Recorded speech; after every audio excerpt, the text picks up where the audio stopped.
কোনো রকম কোনো স্পেশাল মশলা তেল ছাড়াই তৈরি করেছি বিফ চাপ, আর খেতেও হয়েছিল অসম্ভব মজা। হ্যালো এভরিওয়ান, আমার চ্যানেলে নতুন আরও একটা রেসিপি দেখার জন্য সবাইকে ওয়েলকাম করছি। আজ তৈরি করব বিফ চাপের একদম সহজ একটা রেসিপি, কোনো রকম কোনো স্পেশাল মশলা ছাড়াই। চলুন তাহলে কথা না বাড়িয়ে মূল রেসিপিতে চলে যাই আর দেখে নিই রেসিপিটা। এখানে আমি 1 কেজি গরুর মাংসের একটা চাক নিয়েছিলাম। পুরো একটা চাককে আমি বাসায় এনে পাতলা পাতলা এভাবে স্লাইস করে কেটে নিয়েছি। আসলে সব কিছু আমি ক্যামেরায় দেখাতে পারিনি, এতে করে ভিডিওটা বড় হয়ে যাবে। তো মাংসগুলোকে এভাবে আমি পাতলা করে স্লাইস করে কেটে নিয়েছি, আর কীরকম করে কেটেছি দেখেই বুঝতে পারছেন। এবার একটা শিলের সাহায্যে এই মাংসগুলোকে থেতলে নিব। তবে থেতলানোর সময় একটু খেয়াল করবেন যেন মাংসগুলো ছিঁড়ে না যায়, আর দেখবেন থেতলানোর পরে কিন্তু মাংসগুলো অনেকটা বড় হয়ে যাবে। আপনাদের কাছে হ্যামার থাকলে হ্যামার দিয়েও থেতলে নিতে পারেন, যেহেতু আমার কাছে হ্যামার নাই তাই আমি শিল দিয়েই থেতলে নিচ্ছি। তো এভাবে উল্টিয়ে পাল্টিয়ে আস্তে আস্তে করে মাংসগুলোকে থেতলে নিতে হবে। আর দেখতেই পাচ্ছেন থেতলানোর পরে কিন্তু আমার মাংসটা অনেকটা বড় হয়ে গেছে, আর প্রতিটা মাংসই আমি অফ ক্যামেরায় এভাবে থেতলে নিয়েছি। এখন দেখিয়ে দিচ্ছে এর সাইজগুলো। আমি কিন্তু খুব ছোটো আকারে কাটিনি, একদম মিডিয়াম সাইজ করে কেটেছিলাম, বাট সেগুলাই কিন্তু থেতলানোর পরে এরকম বড় হয়ে গেছে। তবে খেয়াল রাখবেন আমার কিন্তু এটা একটু ছিঁড়ে গেছে, বাট এভাবে যেন ছিঁড়ে না যায়, তাতে করে মাংসটা ভাজার সময় কিন্তু খুলে যাবে। তো এভাবে করে প্রত্যেকটাকে থেতলে নিয়েছি। এবার চাপের জন্য একটা মশলা তৈরি করব, আমি আলাদা মশলাটা থেকে তৈরি করে নিচ্ছি। এখানে দিয়ে দিয়েছি আমি 1 চা চামচ পরিমাণ জিরার গুঁড়া, আর দিয়ে দিয়েছি 1 চা চামচ পরিমাণ ধনিয়ার গুঁড়া, আর 1.5 চা চামচ পরিমাণ লাল মরিচের গুঁড়া দিচ্ছি। এখানে স্বাদ মতো লবণ, আর এখানে দিব আমি গরম মশলার গুঁড়া। এটা বাজার থেকে কিনে আনা গরম মশলা, যেহেতু আমি কোনো কাবাব মশলা বা চাপের মশলা ব্যবহার করব না, তাই একটু গরম মশলা দিচ্ছি। এখানে আমি 1.5 চা চামচ পরিমাণ দিয়েছি গরম মশলার গুঁড়ি, আর এখানে দিচ্ছি ভাজা এলাচ, মানে সাদা এলাচ আর জিরা ভাজাটা। আর এখানে দিচ্ছি আমি 1 চা চামচ পরিমাণ গোলমরিচের গুঁড়া, এটা কালো গোলমরিচের গুঁড়া, আপনারা চাইলে সাদা গোলমরিচের গুঁড়াটাও দিতে পারেন।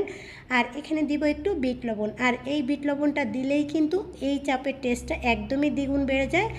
বিহারি ক্যাম্পে, মানে মোহাম্মদপুরে বিহারি ক্যাম্পের বিহারিরা যখন চাপটা তৈরি করে, ওরা কিন্তু এই বিট লবণটা ব্যবহার করে, এর কারণেই ওদের চাপের টেস্টটা এত বেশি ভালো আসে। আর এখানে দিচ্ছি 1 টেবিল চামচ পরিমাণ খোসাসহ কাঁচা পেঁপে বাটা, এটা অবশ্যই দিতে হবে, এটা মাংসটাকে দ্রুত সফট করতে অনেক বেশি সাহায্য করবে।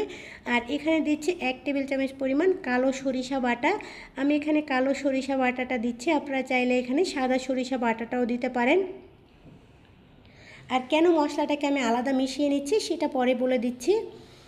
তো সরিষা বাটাটা আমি এখানে সম্পূর্ণ দিয়ে দিয়েছি। আর এখন এখানে দিচ্ছি আমি উঁচু করে 1 টেবিল চামচ পরিমাণ টক দই। টক দইটাকে একদম ভালো করে পানি ঝরিয়ে নিয়ে তারপরে ফেটে নিয়েছি।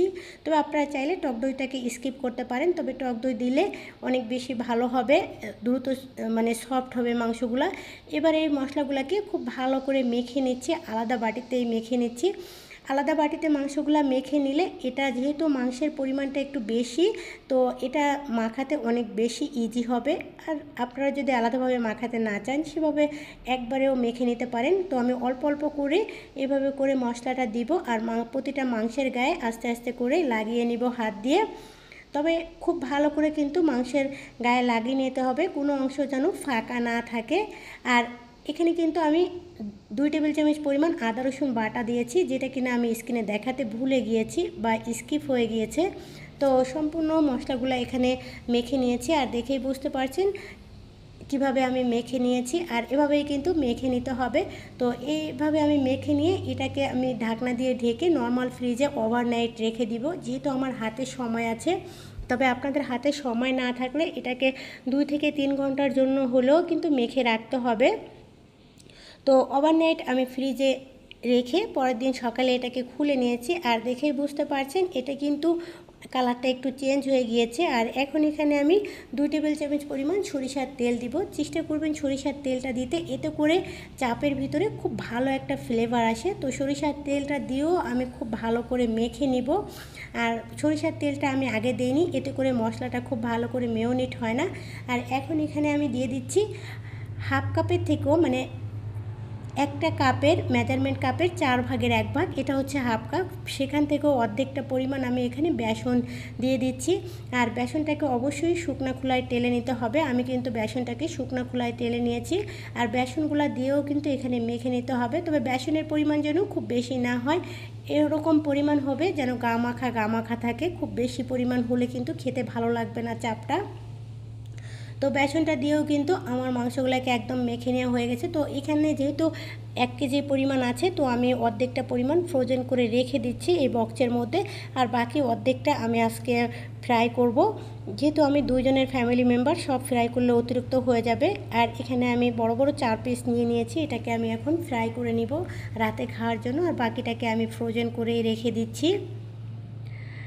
এবার চুলায় একটা প্যান বসিয়ে দিয়েছি, আর এর মধ্যে আমি 2 টেবিল চামচ পরিমাণ সরিষার তেল দিয়ে দিলাম। তেলটা খুব বেশি দিব না, আপনারা চাইলে এটাকে ডুবো তেলে ভেজে নিতে পারেন, কিন্তু অতিরিক্ত তেল খাওয়া যেহেতু শরীরের জন্য খুবই ক্ষতিকর, তাই আমি অল্প তেলেই এটাকে ফ্রাই করে নিব। তবে আপনারা চাইলে কিন্তু সাধারণত দেখা যায় চাপটা বেশি তেল দিয়ে ফ্রাই করা হয়, তবে আমি অল্প তেলেই ফ্রাই করব। আর এই ফ্রাই প্যানে তেলটাও খুব কম টানে, তাই আমি অল্প তেল দিয়েই চুলার আঁচটা মিডিয়াম টু লো হিটে করে এটাকে ঢেকে একটা সাইড 10 মিনিট করে ফ্রাই করে নিচ্ছি। আমি 10 মিনিট পরে এটাকে উল্টিয়ে নিচ্ছি, আর দেখেই বুঝতে পারছেন উল্টানোর পরে এর পিছনের কালারটা। আর আমি কিন্তু যতটুকু তেল দিয়েছি ততটুকু তেল কিন্তু ফ্রাই প্যানে রয়েই গিয়েছে, তাই অতিরিক্ত তেল দেওয়ার আর কোনো প্রয়োজন নেই। আর আপনাদের যদি ফ্রাই প্যানের তেলটা একটু বেশি টানে, সেক্ষেত্রে আর একটু তেল সাইড দিয়ে দিতে পারেন। তো আমি কিন্তু আরেকবারও এখানে উল্টিয়ে দিয়েছি, আর 2টা সাইডই কিন্তু আমি উল্টিয়ে পাল্টিয়ে এভাবে ভেজে নিচ্ছি। তবে একবারে কিন্তু আমি একটা সাইড ফ্রাই করে নিই, জাস্ট অল্প অল্প আঁচ করে উল্টিয়ে পাল্টিয়ে এটাকে ফ্রাই করে নিতে হবে। আর এটা এত দ্রুতই সফট হয়েছে, দেখেই বুঝতে পারছেন যে এটা কিন্তু খুলে যাচ্ছে। আর অলরেডি কিন্তু আমার এগুলো ভাজা হয়ে গিয়েছে, চুলা থেকে আমি নামিয়ে নিচ্ছি।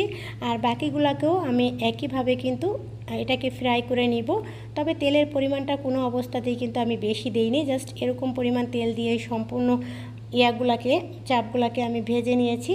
আর দেখে বুঝতে পারছেন অলরেডি কিন্তু আমার চাপগুলো ভাজা হয়ে গেছে। আর চাপের সাথে খাওয়ার জন্য এখানে আমি জলদি করে কিছু লুচি ভেজে নিচ্ছি। লুচির ভিডিও আমার চ্যানেলে আছে, চাইলে আপনারা ঘুরিয়ে দেখে নিতে পারেন।